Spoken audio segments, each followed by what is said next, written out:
They say when one door closes, many more open. I did not understand that saying. We have been joined by 4 new regions. Since the turn of events, more and more NEC members who were not aligning with us have come to say, we believe this is a right decision.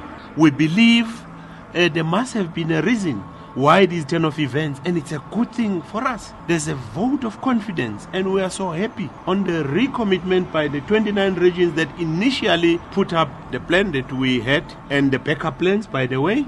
The list of our members, we had backup, including where we knew in the event this matter happened, one of us now is standing for the president. There is that vacancy. It's not a vacancy. There is a capable person that will inform you in due course. When the list is officially announced by the auditors, you would be smiling that we know what we are doing. We have the candidates for all the positions, and people would begin to look back and they will realize that we're not interested in politics. We're not interested in factionalism. We want to unite football, and with the expertise that we are trying to put together, we believe that football shall be saved. Yes, I must confirm the 29 regions are growing. We don't want to be worried about the numbers. We hear people talking the other numbers, and it now raises questions. How many regions does SAFA have? Because that is now a story of others say 30 something, others say 29. We know for a fact that we have some 4 or 5 regions that are still in disputes, that are going for the dispute resolution. That might still go somewhere on either side. And that's why we're very clear in the first place that we are not going to count those regions.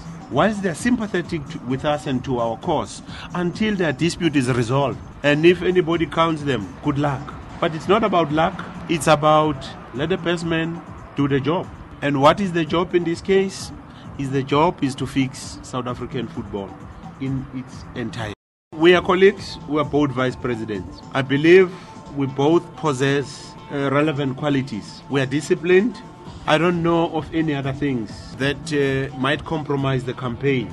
If any from our followers, anyone, especially staff members, get involved in what is none of their business, they're going to compromise the elections. They will put the integrity of the elections in question.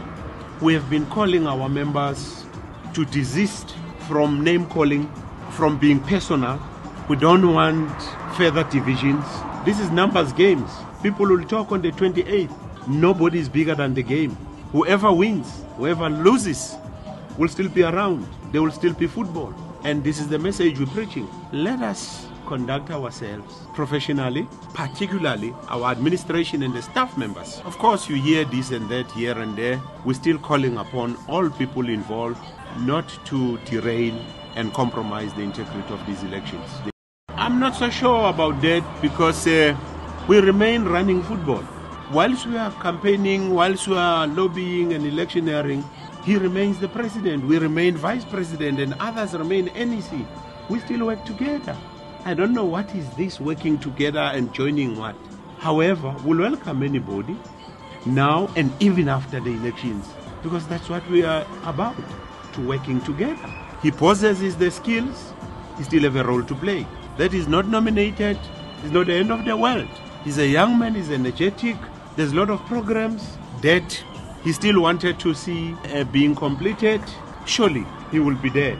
And therefore, we don't want to be focusing on him as an individual, because like I said, since the turn of events, we have been joined. We got messages of support by a number of NEC members. Watch the space.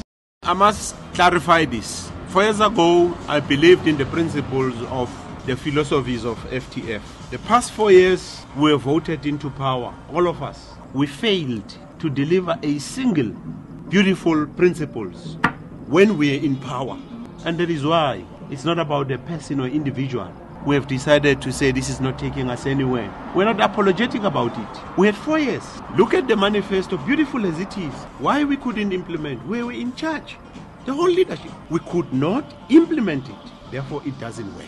You don't live in the past. A wise man changes and become adaptable. It's not working. What do you want? It's a good tool, but if it's not fixing the problem, why do you continue with it? So it's not about the Danny against shoes. It's principles, approaches, and to say all of us as a collective, we subscribe to those policies, and all of us were in charge, and all of us, we could not deliver. And we can't then be subscribing to that. It's not working. Let's face the reality, go back to the basics, do the right things right. Don't just do the right things, do the right things right.